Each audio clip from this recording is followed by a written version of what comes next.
నేను అరుణానందగిరి tourism place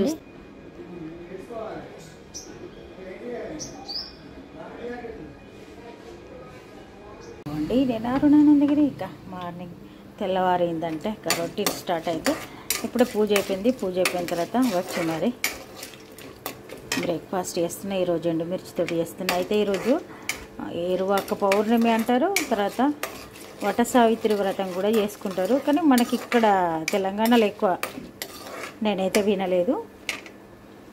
జనరల్గా ఇక మనం ఇప్పుడు యూట్యూబ్ చేయబట్టి అన్నీ తెలుస్తున్నాయి మనకు. కానీ వట సావిత్రి వ్రతం ఇక్కడ ఇన్లే. కానీ నేను ఇక్కడ మనకు వెంకటేశ్వర స్వామి టెంపుల్ ఉంటుంది ఊళ్ళే, అక్కడికి వెళ్తే అక్కడికి చాలామంది వచ్చి చేసుకుంటారు. అప్పుడప్పుడు నేను చూసిన అట్లా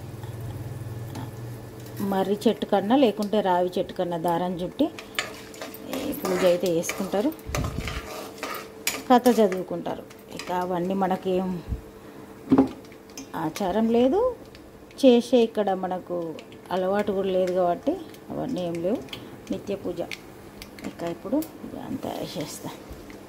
ఈరోజు ఎండుమిర్చితో చేస్తున్నా, మంచి టేస్ట్ ఉంటుంది ఇది కూడా. ఇక ఉప్మా చేయక 4 రోజులు అయితే అబ్బో ఎన్నో సంవత్సరాలు అయినట్టు అనిపిస్తుంది మాకు.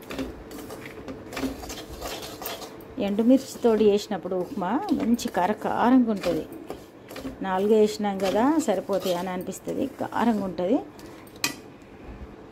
ఇక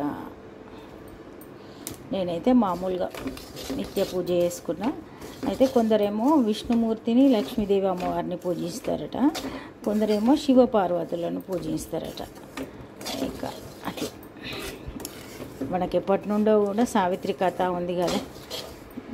అల్పాయుష్కుడైన భర్త ప్రాణాన్ని యమధర్మరాజు వచ్చి తీసుకొని వెళ్ళంగా ఇక సావిత్రి ఆ యమధర్మరాజు దున్నపోతు మీద వెళ్తూ ఉంటాడు కదా, ఆయన ఎంబడి ఈమె కూడా వెళ్ళుకుంటూ భర్త ప్రాణాలు కావాలని ప్రాధేయపడుతుంది. ఆఖరికి యమధర్మరాజుని ఒప్పించి భర్త ప్రాణాలు మళ్ళీ తిరిగి తెప్పించుకుంటుంది.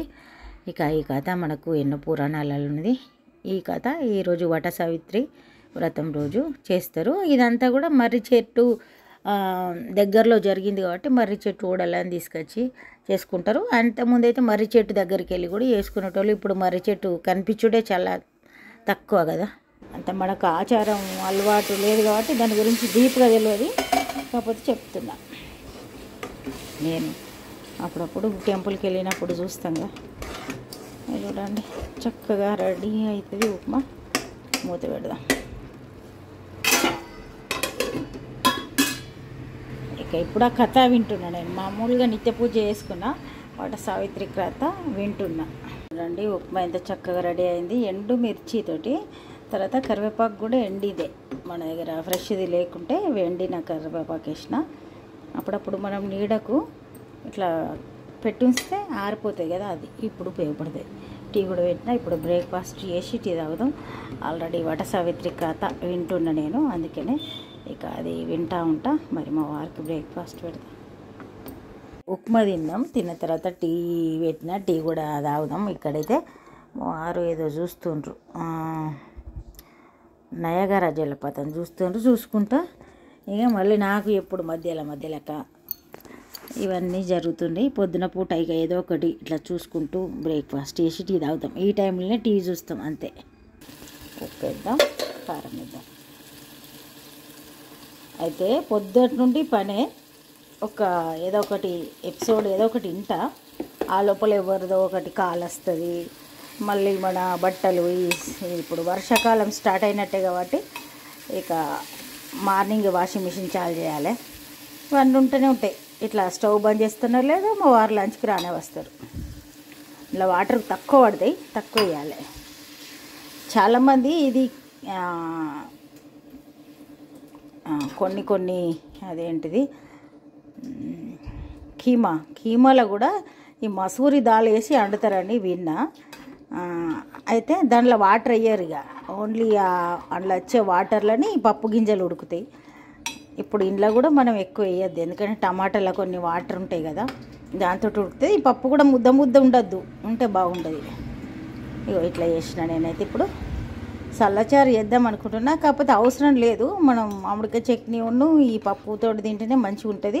తర్వాత పెరుగు వేసుకుంటాం. కాకపోతే కొంచెం చల్లచారు చేయాలన్నా అనుకొని ఇవన్నీ అయితే కట్ చేసి పెట్టిన. చేద్దాం మరి. అయితే కొంచెం వంట కొంచెం కొంచెం చేయాలంటే కూడా ఏదో రకంగా అంటే చేయలేకపోతున్నా. ఎప్పుడు ఎక్కువ అండి పడేసుడు అవుతుంది. మళ్ళీ పప్పులు కూడా కాస్టే ఉంటాయి కదా, వండకపోతేనేమో టైంకు ఉండదు, వండినమంటే ఎక్స్ట్రా ఉంటే పడేసుడే కదా. ఈరోజు కరెక్ట్ వేసిన అనిపిస్తుంది. ఇప్పుడే అయితే ఈ కొలతలు చిన్నప్పుడు ఇగో ఈ గ్లాస్ తోటి ఒక గ్లాస్ వేస్తే ఉప్మా సరిపోతుంది ఒకరికి. అట్లనే ఈ గ్లాస్ తోటి ఒక గ్లాస్ పప్పు వండుకుంటే 2 మనుషులకు పొద్దున అవుతుంది, సాయంత్రం అవుతుంది. ఈ పప్పు చేసి మళ్ళీ చారు చేసుకుంటే సరిపోతుంది. అట్లా కొలతలు నేర్చుకోవడం కూడా ఒక కళనే. ఇంకా అన్నీ నేర్చుకున్నాడే జీవితం అంటే. 10 మినిట్స్లో రెడీ అయిపోతుంది అండి. నేను అరుణానందగిరి. ఇక చల్లచారు, ఈరోజు నేను చల్లచారు చేస్తున్నా. ఇప్పుడు దగ్గర పెరుగు ఎక్స్ట్రా ఉందనుకుంటే ఈ గంటతో ఇట్లా కొంచెం ఇట్లా చేస్తే ముద్దల్లా ఉంటే పోతాయి, లేకుంటే బీట్ చేసుకునే ఏం లేదు. ఇప్పుడు చల్లచారు చేస్తున్నా ఈరోజు. చిలికిన పెరుగులా కొద్దిగా ఉప్పు కారం వేద్దాం. ఉప్పు కారం వేసిన ఉల్లిగడ్డ, పచ్చిమిర్చి, కొత్తిమీర, ఇంకా మీకు కావాలనుకుంటే పుదీనా, కరివేపాకు అవి కూడా వేసుకోవచ్చు. ఆయిల్ వేడైంది. జీలకర్ర వేసిన తర్వాత పచ్చిమిర్చి, ఉల్లిగడ్డ వేద్దాం. రకరకాలు చేస్తాం ఏదైనా, కాకపోతే ఇట్లా బాగుంటుంది.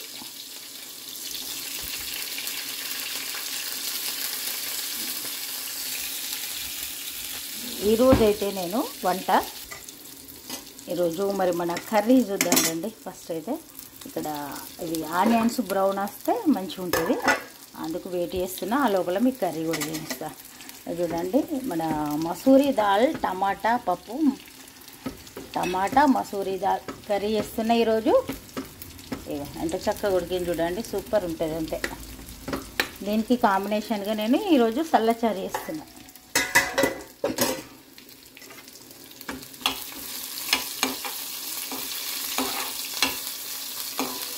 చూడండి, మంచిగా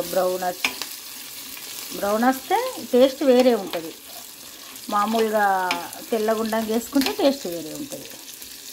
మంచి కలర్ వస్తే ఆనియన్స్ చల్లచారు బాగుంటుంది. అయితే ఈ పప్పు మనం మస్తు టేస్ట్ ఉంటుంది. ఇది సింపుల్గా 10 నిమిషాలలో అయ్యే పప్పు. ఇక్కడ ఫస్ట్ వేద్దాం. మనం బయటకు వెళ్తే హోటల్లో ఆర్డర్ ఇచ్చిన తర్వాతనే వాళ్ళు తీసుకొస్తారు. అర్ధగంట అక్కడ వెయిట్ చేస్తాం.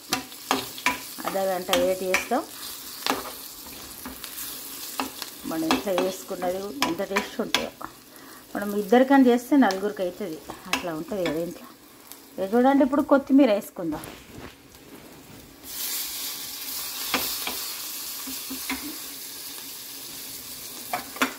కొత్తిమీర వేసుకొని స్టవ్ బంద్ చేసి ఈ చల్లచారుల ఇంట్లో ఇదే పోపు వేయడమే. వేస్తా పోపు. చూడండి, చల్లచారుల పోపు వేసిన. ఇక ఇప్పుడైతే మరి మన వంట ఇక్కడ ఇంతకుముందు టమాటా మసూరి దాల్ చూసినాం కదా, చక్కగా ఉడికిపోయింది. చూడండి, స్టవ్ బంద్ చేద్దాం. ఎంత చక్కగా ఉడికిందో.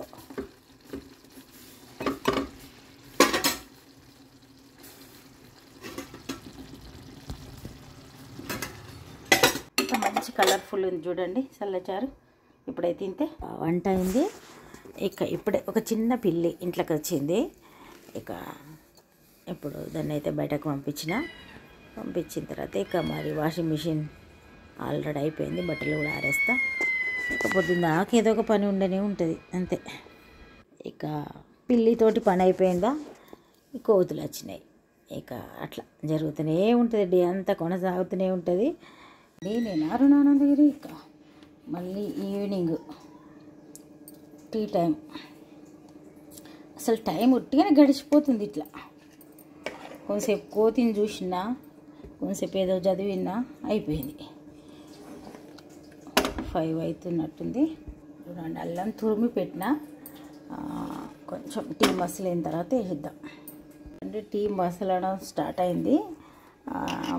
ఆ టైంలో మనం అల్లం వేయాలి. ముందుగా వేస్తే పలిగిపోయే ఛాన్స్ ఉంటుంది. అందుకని టీ మసలిన తర్వాతనే మనం అల్లం వేయాలి. చక్కెర వేద్దాం. చక్కెర అయితే నేను చాలా తక్కువ వేస్తా, ఇక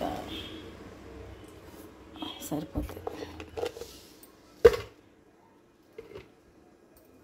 మంచి అల్లం టీ తాగుదాం.